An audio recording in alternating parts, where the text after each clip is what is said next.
Top spread lines here on a Tuesday. Absolutely. We need to tell you which games you need to be paying attention to. It's Donnie right side. It's Joe Ranier. It's in the morning right here on the SportsGrid Network. Joe, let's head down to the SEC. Now, you might find yourself saying, well, what are we talking about the SEC for? It's already been decided. It's the Florida Gators seeding people and making the tournament now piles up before we get the conference tournament week in the SEC, which will start next week. Let's head down to Georgia. Alabama on the road to take on Georgia. What a football game that would be. But also, Joe, what a college basketball game tonight. Why?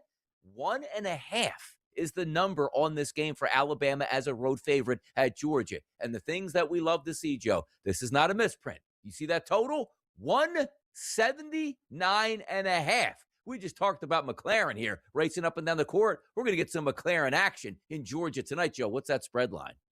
Well, this is all about the spot, right? Because you just had Bama on. This is a quick turnaround. They had that ridiculous comeback at Tennessee. And don't forget, I think they got the Iron Bowl 2 is on deck for them to close out the regular season.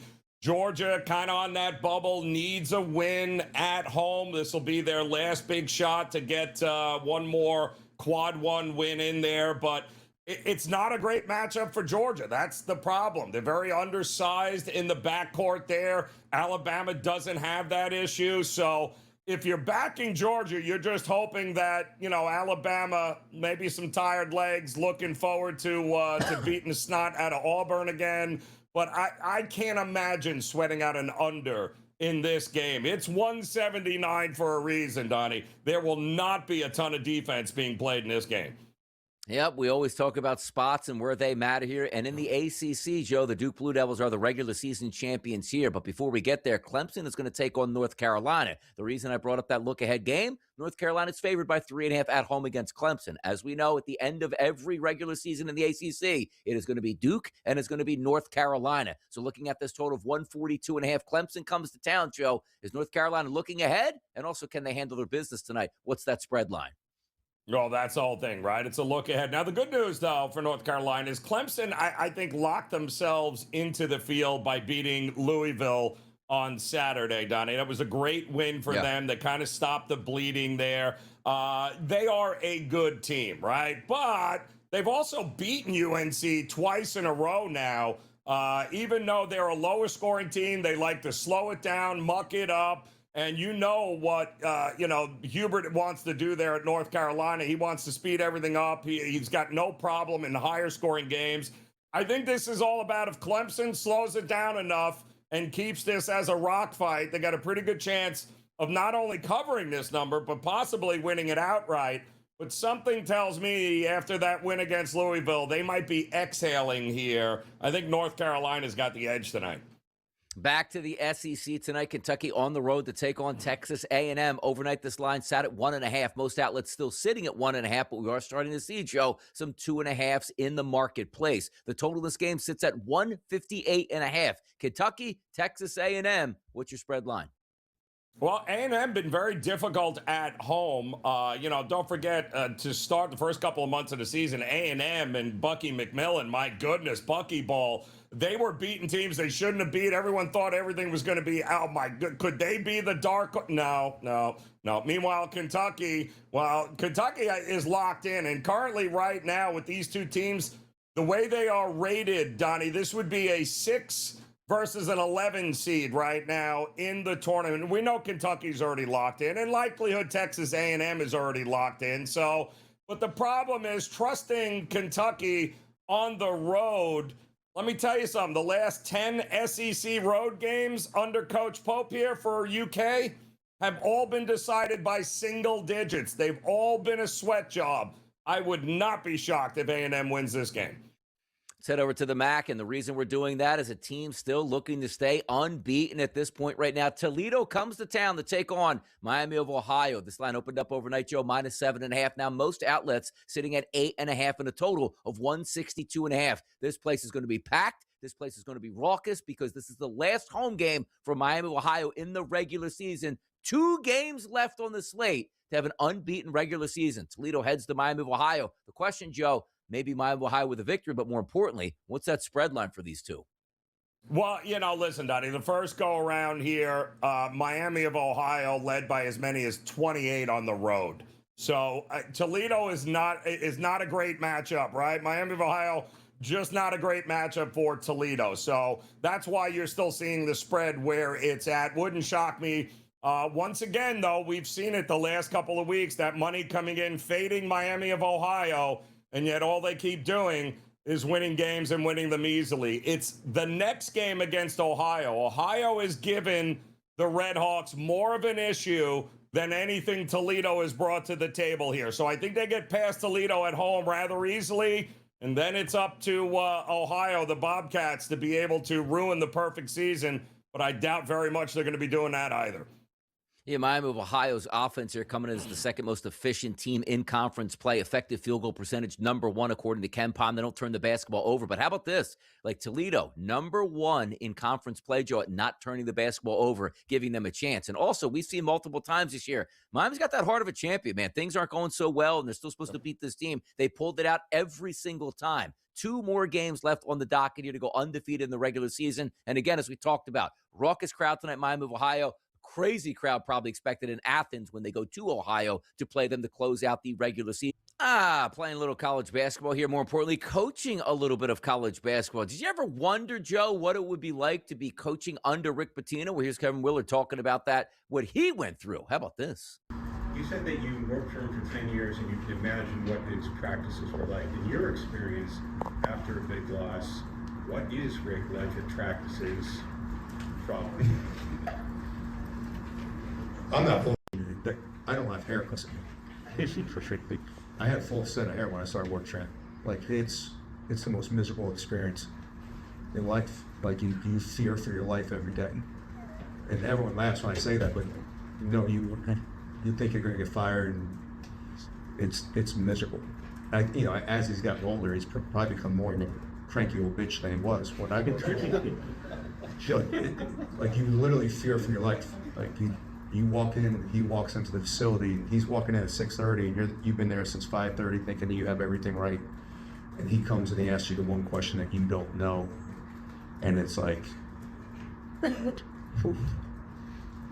he's that intense. He always has, but he's got the most energy of any coach I've ever been around. I think that's why he's got 900 wins and national championships, because he does it better and more intense than anybody. And I think he has the perfect player, and Zuby and him really match so well together. I think that's why they've been so successful. Under pressure, Joe, every time you step in the gymnasium, if you want to be a coach under Pitino, he'll mold you and you'll make millions of dollars. Yeah, well, it looks like he still owns you there. He would have fired you after that performance by Villanova. I mean, my goodness there. But listen, that's what separates the truly greats and the legendary guys from everyone else, right? I mean, the fact that he knew what question to ask you that you didn't know the answer to, it tells you everything you need to know about what Pitino is and what kind of coach he has been over the years. Here's the answer we need to know, too. Rutgers, and look, I live in the state of New Jersey. We hear all the, look how much money they spend on athletics to get no return, and they're correct upon that. Football team stinks, basketball team back stinking, the women's basketball team stinks, and they hemorrhage money. Breaking news, Rutgers has fired its women's basketball coach, Coquese, Washington, 42-84. And by the way, let me tell you this, Rutgers. I know you thought it was like a money grab to get into the Big Ten. Maybe the worst decision you could possibly have had. You just can't compete at any level in any sport, it feels like, in that conference here. Maybe it's time to look to another conference here. My goodness. What was the record, did you say?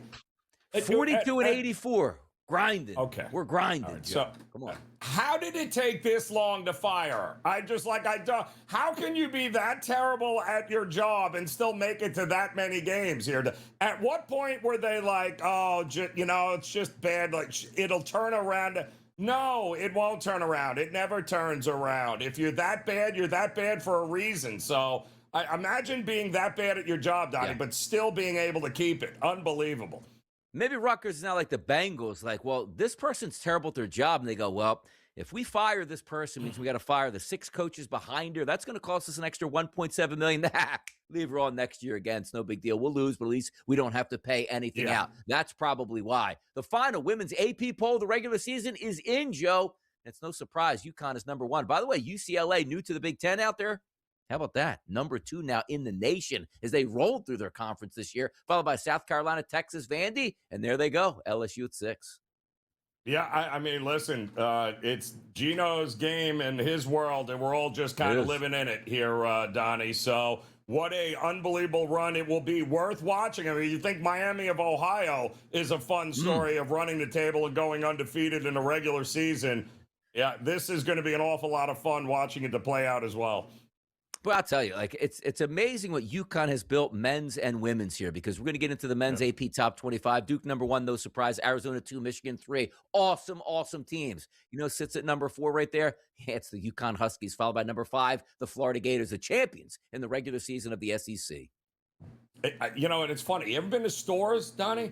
Have you been to UConn? Nope. Have you? It's like, you don't blink, you might miss it. I mean, it's just, it cracks me up that they are that much of a powerhouse in basketball compared to like the University of Florida. But consistency, you get the right coaches, you get the right players, the right recruits, and look at that, Donnie. You can actually be dominant in college basketball, both women's and men's for that matter.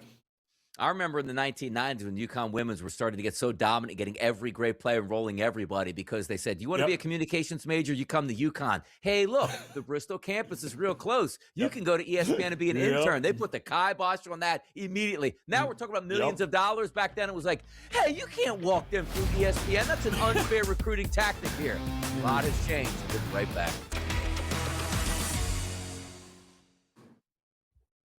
Tell me, Joe, where do we go tonight? Best bets on deck. You are up first. Let's get it.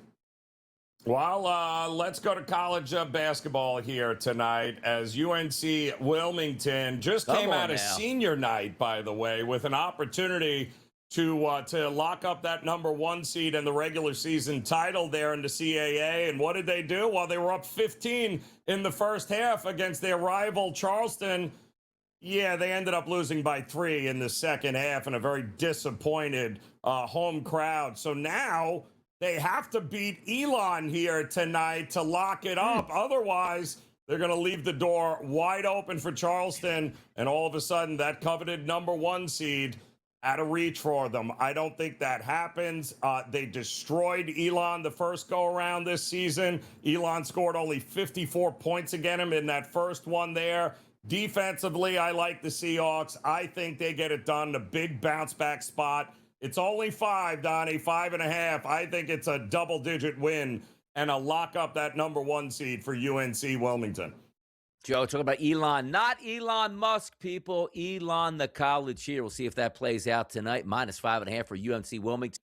Come on, let's have some fun in the SEC. We told you already the Florida Gators are the SEC regular season champion, but also other teams in the SEC jockeying for position in the conference tournaments that will start next week. Take a look at the Coquese marketplace. If you're just looking for a supposed money line, or let's just say who's going to win the game, Alabama trading at a 52% chance, Georgia at 48%, but also, Joe, if we're looking at the spread in total, which you can invest in on Coquese, 47% here is the chance that Alabama wins by 2.5 points or more, and also over 178.5 listed at a 51% chance. A lot of points listed here. Alabama and Georgia should be a good one tonight down in the SEC. Joe, what are we looking at?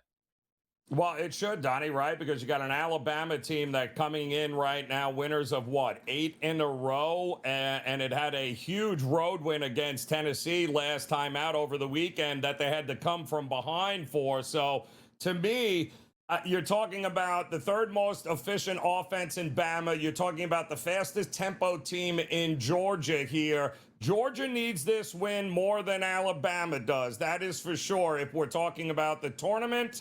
But it feels like this might just be too much. Auburn on deck for Alabama. I like Georgia to get it done here. Feels like this is maybe a little exhale spot there for Alabama. And also, different ways you can also invest your money here when you look at that calcium poly market spot here, Joe. You see the prop bets here, first half winner, first half spread, and first half total. So if you like it full game, you could take it for the first half and see how you can do with that. But always some interesting options here that you can go back and forth with. If we flip it over, Joe, to the ACC, we told you already today, the Duke Blue Devils are the regular season champion in the ACC. Clemson, a very good ACC team looking for the tournament. North Carolina, the Tar Heels, they're going to play Clemson, Joe, But then again, this weekend, to end the regular season, it's going to be Duke and North Carolina, which Duke is going to be looking for some revenge after that close loss that they had over at the Dean Smith Center. If we look at this game and line it up, Joe, just to win the game, Carolina trading at a 61% chance, Clemson at a 39% chance. But if we're looking at the spread itself, a 54% chance that North Carolina covers by 3.5 points. Yeah, and it's interesting, too. I mean, it feels like a short number, Donnie, for North Carolina, considering the venue and the implications of this matchup here. But they still don't have Caleb Wilson, North Carolina, which is their best player. So he is out of his cast, by the way, but he is not cleared just yet. But it does look like they may have him back for the ACC tournament. But I mean, call me crazy here. I'm not convinced North Carolina is going to be able to dictate the tempo. I don't think they're going to be able to dominate this Clemson team, who's already beaten them the last couple of times that they have played.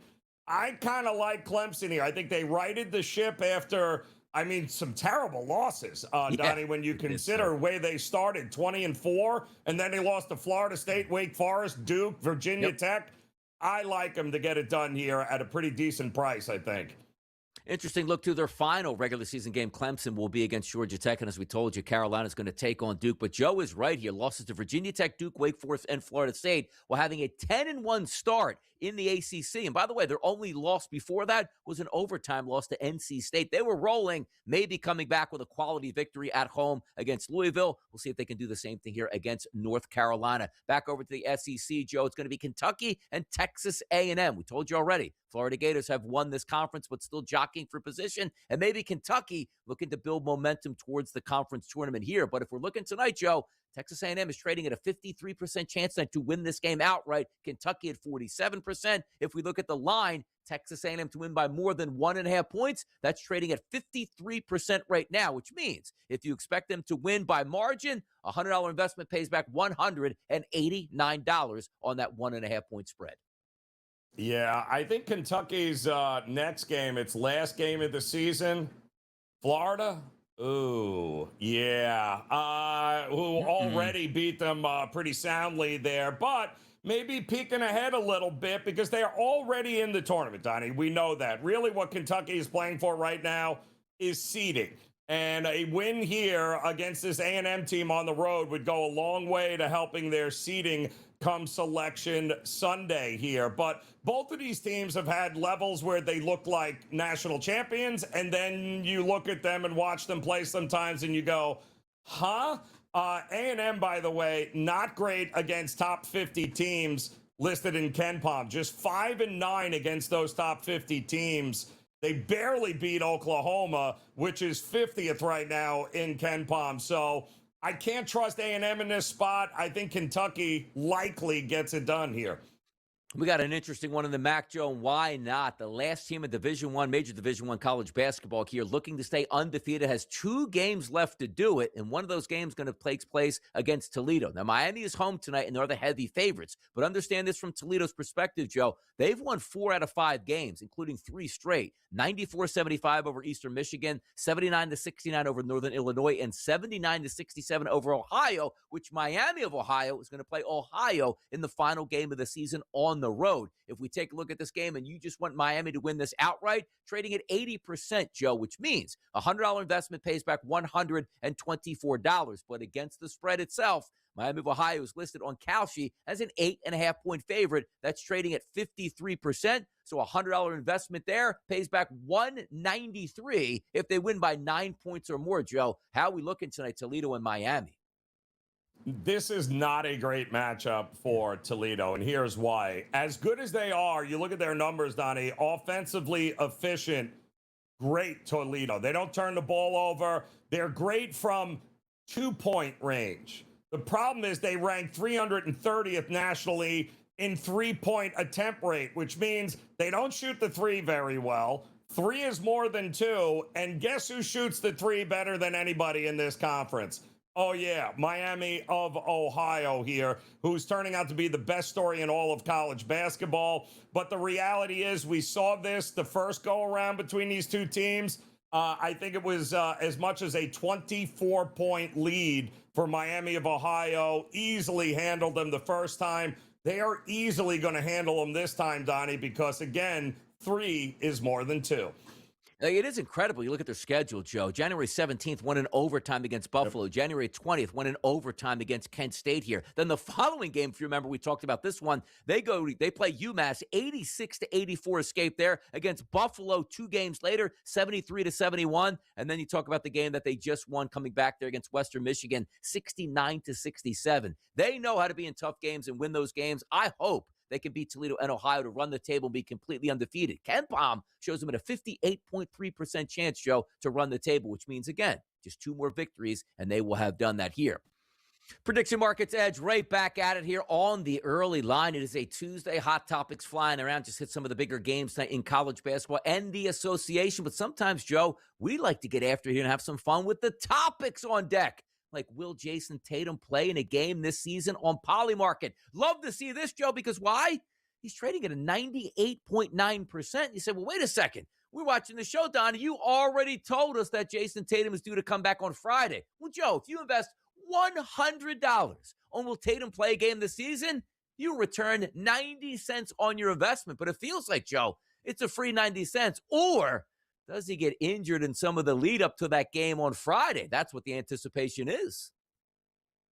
That is exactly what the anticipation is. And we often say that, Donnie, right? Like that could very well be a situation where it's free and you only got to wait, 72 hours in order to get it. Correct. So I would go ahead and, that's what I would look at, Donnie. Again, I wouldn't invest all of the equity you might have in that bankroll, but it's certainly maybe the free money aspect of it with the prediction markets.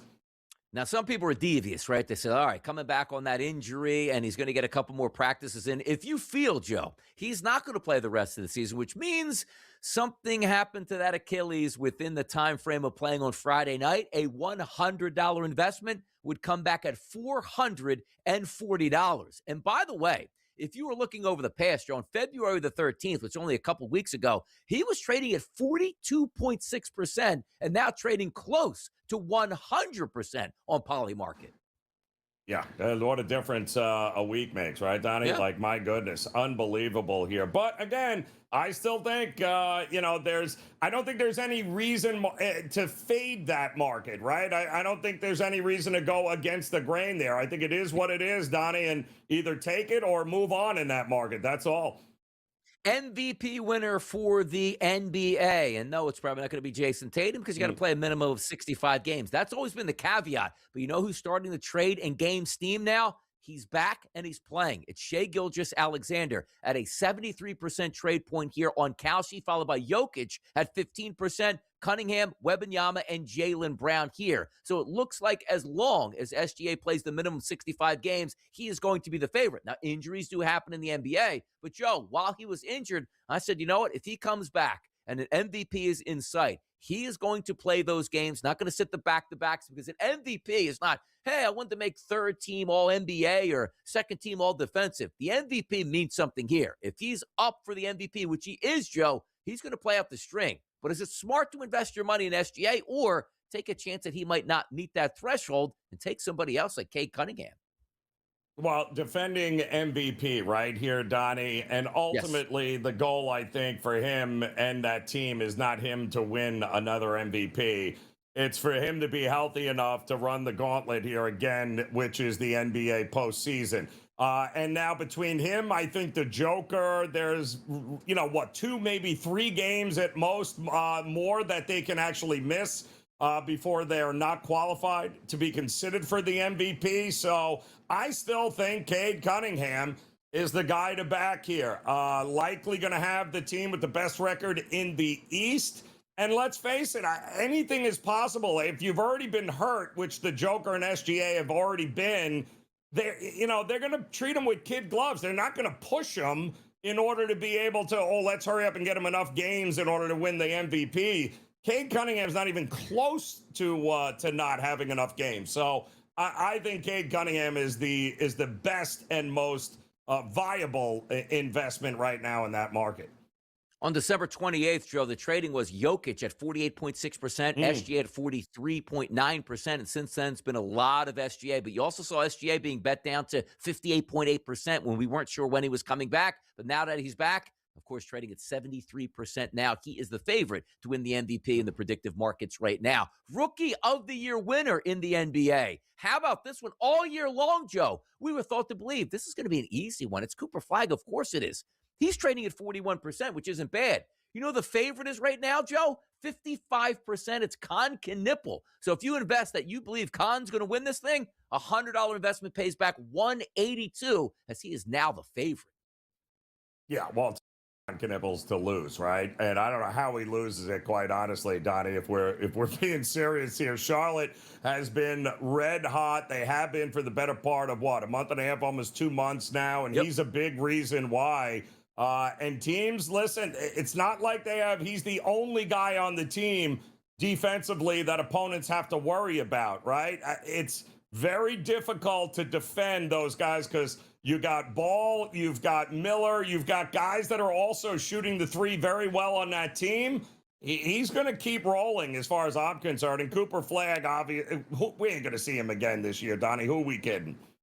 By the way, Cooper Flagg on December 30th was trading at close to 85%, Joe. Kon Knueppel, 6.9%. And even as early here as February 16th, Cooper Flagg, 82%. Kon Knueppel, 15.8%. And then you see today, Kon Knueppel, the favorite, at 55%. We just talked about the NBA MVP, Joe. And this is what we talk about.